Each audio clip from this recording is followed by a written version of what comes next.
All right, quite happy now to welcome in Patrick Johnston. He is live in Brazil. He's written a book called The Odyssey of a Soccer Junkie. And Patrick, I'm a soccer junkie myself, and we're about the same age, so interested in the book. But it says here that that you played a little bit for the Toon Army. Is that true? That is correct. I had a brief spell up in Newcastle. It was a wonderful time. Now, back then, who was the manager, and what was that? Were they Division II at St. James's Park at that time? No, at the time they were one of those teams that was bouncing, and when I was there, they were D1. They were a Division I team, and the manager was a Scotsman named Willie McFall. Interesting thing about that team was a young Paul Gascoigne was in that team. Well, that means you were there with was Chris Waddle still there at the time? Chris Waddle was not there, but Peter Beardsley was. Now, when you saw Gaza and you saw the brilliance of that kid, and before he transferred over to Tottenham, obviously, were you a part of his hijinks? What did you think of that little Geordie? I thought I still say it to this day, Rick, that he is the only player I've ever played on the field with who would not train hard at all and just go out and be the best player on the field it just came naturally to him. He had a God-given talent. Now, have you remained a fan of Newcastle? I mean, did you die on that Stan Collymore goal and all that? I did, and I still rue the fact that in our relegation year they didn't have instant replay because of the fact that we scored against Fulham and it was never allowed, and I've even gone as far as to bring my son to St. James's on 2 occasions now, and he is suffering from the sins of the father. So, yeah. Well, what do you think about Mike Ashley? Because he's got the money, but I know a lot of Geordies don't like him. Yeah, that seems to be the common theme there. I think he burned a lot of bridges when he tried to sell the team. Mm-hmm. And, he went from being the hands-on, love the Toon Army type of owner by sitting in the stands with them to, the next day saying, I want nothing to do with the team, I want to sell it, but I'm only going to sell it for this price. And I think that sale price is there in perpetuity for someone if they want to come and take it. Rick Tittle with Patrick Johnston. That's sorry. No, go ahead. I know we got a little bit of delay here. Just saying, Rick Tittle with Patrick Johnston, the author of Odyssey of a Soccer Junkie in Rio. And we'll get to that in a second. Just one more question about being in Newcastle. I mean, you're an American like me, but when you go over there, they want you to hate everyone from Sunderland. They want you to hate the Mackems. Do you hate them now, or was it forced on you and you kind of still like them? Actually, that's an interesting story. It's a little subject in my book. Yeah, I was indoctrinated. I drank the Newcastle Kool-Aid, and so the Mackems were not a team that I looked fondly upon. But I went back in 2009 and actually went to the training ground of Sunderland. It's called the Academy of Light, and met with a diehard Sunderland player and captain, a fellow named Kevin Ball. And this guy was just the most fantastic human being. And I even admitted in my book that the Toon Army will put me out to rot, but I no longer have this venom for Sunderland that I once had. So I saw the other side and was converted. Not converted, but saw the reason of understanding. You saw the light, so to speak, yes. Yeah, well spoken. Yes, very good. Now, for me, it was, growing up, as I said, we're about the same age. The USA missed out on 40 years of World Cup, so I had to root for my heritage. And at the time, West Germany, that was my first love. Denmark and England, the other things of which I am through my heritage. But for me, the World Cup came into my psyche in Spain '82. That's when I watched every game, and then Mexico '86. And I know you were down there in Mexico, and you were there for the Hand of God game, correct? Yes, I was. Amazing game. Let me ask you a quick question. Mm-hmm. How did you watch the games from Spain? Did you watch them on Spanish channels or Because I don't remember them being broadcast. They were all, every game from 74 in Germany, 78 Argentina, and then 82, they were all on Univision. And so I grew up hearing, El ganador de este partido entre Dinamarca y Alemania. But what they did, the final, the Germany-Italy final in Spain in 82 was on ABC. Roger Twibell, a football announcer, was given it. He didn't know what a throw-in was. He didn't know what a corner kick was. And they called it the Budweiser World Series of Soccer Final. Oh, wow. The World Series of Soccer Final. They didn't think Americans in 82 would understand what World Cup meant. So that was the first time in my life I saw a World Cup match in English was the final in 82. And that was probably, they had commercials during the game. Yes. And might have even condensed it. Or was it live? It was live, and I can tell you from working in TV all through the 90s that we would take breaks if the ball was kicked out of play, but then they invented the little ball boy standing there to throw one back in. You didn't have to get the actual ball that went into row Z. Now, let me tell you a little thing about me, too. When I was in Germany in 2006, I had a ticket, and then, as you know, there was a computer chip embedded, so I go all the way to Gelsenkirchen for USA Czech Republic. Everyone's ticket is beeping. They put mine in. It didn't beep. I had a heart attack. Then they put it in again, and it did finally beep. What was your experience like in Germany 8 years ago? Actually, that reminds me of a story I'll get to real quick. But Germany was an outstanding cup. And speaking of that chip, it's been in the ticket. It's in the ticket here in Brazil. Mm-hmm. And what's happened, I've seen it. Actually, I saw it in the last semi, was people that go in, they're able to pass their tickets back out. Wow. And so people are selling these tickets that are no longer valid. So we saw an Argentinian, and, the tickets were going for anywhere from $2,000 on up for Wednesday night. And they wouldn't let him in. His ticket would not beep. And he literally broke down in tears. It was pretty sobering sight walking in. But Germany, fantastic experience. Real quick story, if I may, because this actually concerns a couple from the California wine country right there in your backyard. I had extra tickets to U.S. versus Ghana in Nuremberg. And I wasn't scalping or anything. I was literally looking for the most despondent fans I could find, U.S. fans I could find. I had 2 extra seats. And I found this couple, and they were walking away, and I went up and I asked them if they needed tickets. Of course, they asked, yes, how much? And they had just spent $1,600 to buy tickets for their 2 kids. And so I said, okay, well, you can have these for face value. And they started reaching in every nook and cranny of their pocket, and she was digging in her purse, and they came up with like 40 euros. The tickets were 200. Mm-hmm. Yeah, and I just started laughing because I'm usually on their side of it. Yeah. And I said, look, you guys, just come to the game with me, and you can pay me when you guys get home. And, of course, they were shocked. They were stunned. But true to their word, about a month later, I got a fantastic bottle of Silver Oaks, 200 euros, and a newspaper article where they basically elevated me to sainthood for doing that for them. So it was pretty cool. Hey, listen, Patrick, I know you're in Rio, but I got a lot more to ask you about the book. Can you hold through a quick break? Yeah, not a problem. All right, excellent. We'll hold Patrick Johnston. I got a lot more to ask him about Brazil as well. I'm Rick Tittle. Come on back.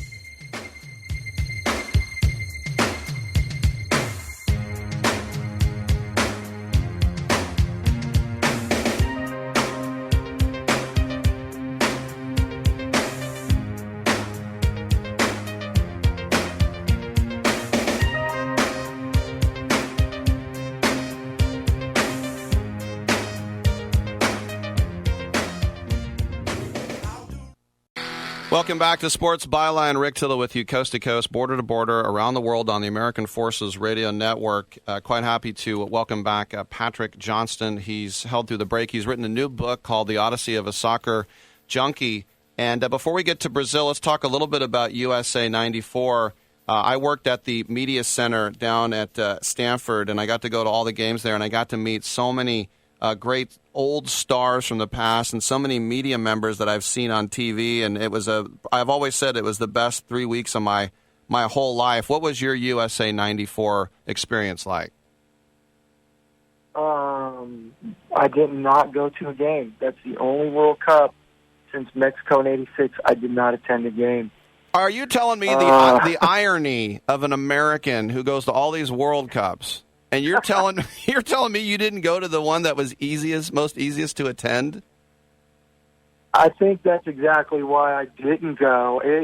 I like to go to these places for the adventure, and I've been to Detroit, I've been to Dallas, I've been to Stanford, so it just didn't appeal to me.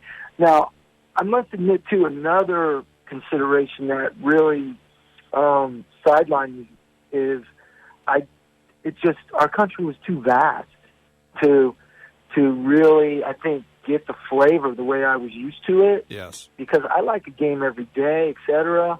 Funny as I'm saying that as I sit in Brazil, but at that time, that's what deterred me. All right, let's talk about, you're in Brazil, the flavor of it. I talked to one Columbia journalist the other day at the Oakland Coliseum, and he said where he went, it was basically the third world everywhere, and he got really sick. Now, it's such a vast country, as you mentioned. What have been your experiences? I've been here since Monday, so I came in for the semifinals and was blessedly endowed with a ticket for Sunday's game. So my experience has been, it's a beautiful country outside the cities, but the cities they're not clean. There are, of course, beautiful areas within the city, but I've found the people overall to be very pleasant. I've not felt in danger in any way except for the Brazilian debacle on Tuesday night when they were just run over by the German machine. Then in the stands, it got violent and it got ugly. I had to walk out of that game with the Brazilian flag draped around me so that there was never a case of mistaken identity. And, wow. But outside of that, it's been a great experience. It's been a good time. What is there another World Cup experience when you think about France, South Korea, Japan, South Africa, that maybe things did get a little dicey? Oh yeah, for me the most dicey of them all, using your term, is and that's a certainly appropriate one, is in 1986 in Mexico. I naively challenged some Englishmen to a duel where me being a keeper, that I wanted them to hit some shots on me and score. Let's have a challenge and see how many you can score. So I showed up at this particular address given to me by a bartender, and I was the only one there, and I was set up. There were 3 Mexicans that spread out, and one had a knife. And, of course, I ran right at the ones that didn't have knives and just busted my way out because I read the situation quickly. So that's about the diciest situation I faced. And there was also a moment in Mexico where I was smacked in a particular area that makes men seem to lose their composure briefly, and an attempted pickpocket, which I got away from as well. But other than that, I started seeing the signs, was less naive, and so it's been a relatively safe journey since then. Speaking with Patrick Johnston, we'll get to the book in a second, Odyssey of a Soccer Junkie.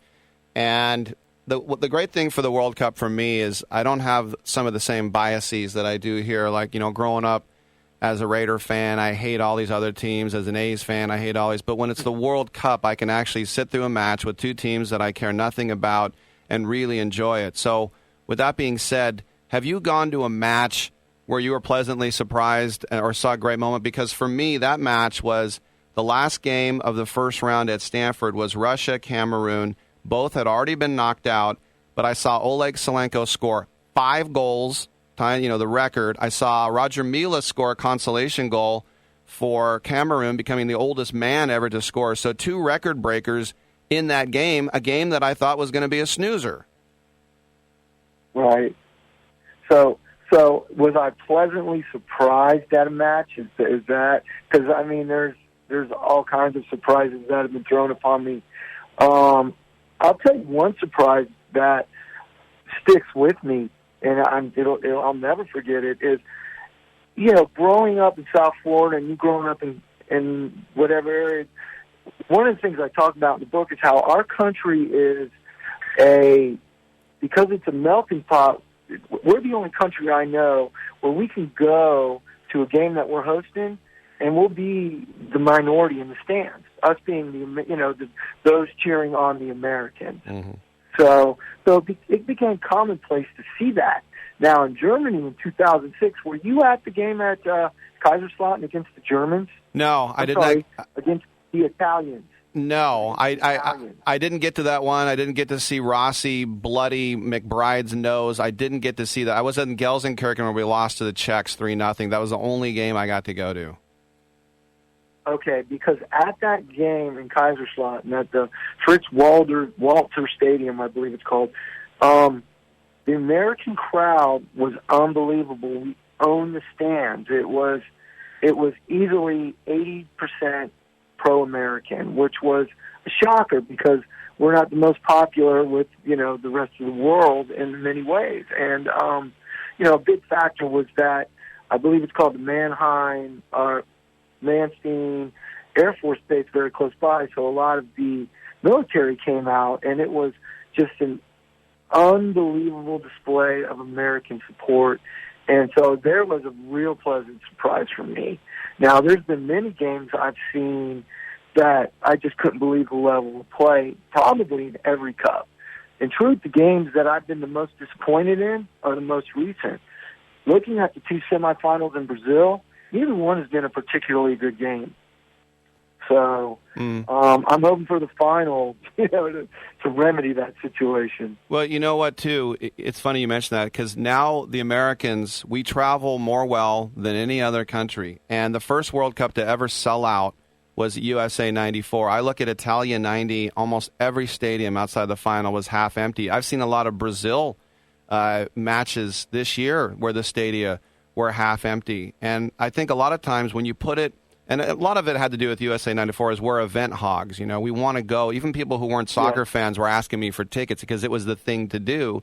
And you put it in a place like Brazil or Italy where not a lot of people have money, and then they say, well, let's go to they go, well, I can see a soccer game whenever I want. The thrill isn't there. So now it's interesting that we were supposed to be the country that didn't care, but I've always said if only 10% of the country cares, you're still talking about 30 million people. Some of us got cash, not so much me, but we do travel now better than any other country. All right, we just have a few minutes left. Let's talk about the book. And when did somebody say, hey, you ought to write a book? And then you said, okay, I will. Okay, actually, everything I'm talking about here with you is in the book at, one place or another. And getting to the American Cup, which this is all in the book, I do write a chapter about how the World Cup in '94 changed the game. It changed the game for America, and it changed the game for the world. It really did. That was a turning point in the game in many ways, and I talk about that in the book. And speaking of the Americans, of course, I go through each cup and each experience and talk about, in Mexico, there were days, literally days, where I did not see another American. And, of course, it grew and it grew. 94 was the turning point. And it's at the point now where I was just standing out on the Copacabana, and easily, in the 15 minutes I was there waiting, to move on to my next task, I heard 25 American people walking by speaking. Mm-hmm. So, and then, like you said, the Americans were the largest contingent here during the group stage, and they outnumbered the second and third contingencies by ourselves. Mm-hmm. So, yeah, the passion is there. And so the book, getting to the question on the book, Rick, it was about 6 years ago in 2008 on a flight. I went over to Switzerland for the European Nations Cup, and telling someone some stories on the book, of my past, and he basically said, sir, you need to really write a book. And so I started getting after it from that point on. And is there going to be an addendum or a volume 2 to get Brazil in there now? Yes, there has to be. What I'll do is I'll be able to add it to the current book, and I will try to reach out with everyone on my website who's already bought it, and I will just send them a PDF, which I've already started doing. Just if I can make the plug, since I've mentioned it, my website is thelanguageofsoccer.com, and on that it has excerpts from the book if anyone wants to sample it, photos from all my time through the Odyssey, and also posting some blogs on what I'm doing here at the same time. One final question. What's the deal with the picture on the back of the book? Fair question. I finally have someone who's asked me that. And really that is a microcosm of the story of my Odyssey, because my Odyssey is just me walking into things. So, to answer your question, in 1983, I was at the U.S. Olympic Festival, and we were there training, getting ready for the 84 Olympics, and a fella that represented Vidal Sassoon and Andy Warhol walked around through the teams and plucked athletes out for a photo spread. And so in the morning, I'm, wearing gloves and diving around in the grass. In the afternoon, I'm in a modeling tent getting my hair cut by Vidal Sassoon and being sprayed with water and wearing some funky clothes. And 6 weeks later, my picture is a full page in Interview magazine out of New York City. And, so it's just kind of ironic. If you think of somebody who's in the modeling industry, that is the pinnacle of achievement at that time. And here I am. I have no idea what has just happened to me. I didn't figure it out till years later, like, wow, did that really happen? So I threw that picture on the back just to say these are the kinds of things that have happened to me as I've gone through my Odyssey, just blind luck. Yeah. And things just turn out fantastic. All right. Well, listen, we want to thank you for your time and the $100 phone call. Patrick Johnston, live from Rio, the book, The Odyssey of a Soccer Junkie. Patrick, thanks for your time. You remind me a lot of myself, except you got to go to a lot more crap than I got to go to. So have a great time, and we'll catch up with you down the road. Thank you very much. And one last thing, Rick, if I may, it is on Amazon.com as well, so it makes it real easy to buy. But it's been my pleasure, and I look forward to a great game on Sunday. And love the show. Thank you. Thank you so much. And for those of you wondering, he's got his, it's basically bare chest picture with kind of a pouty look. I had to call him on it, but he had a pretty good answer. I'm Rick Tittle. Come on back.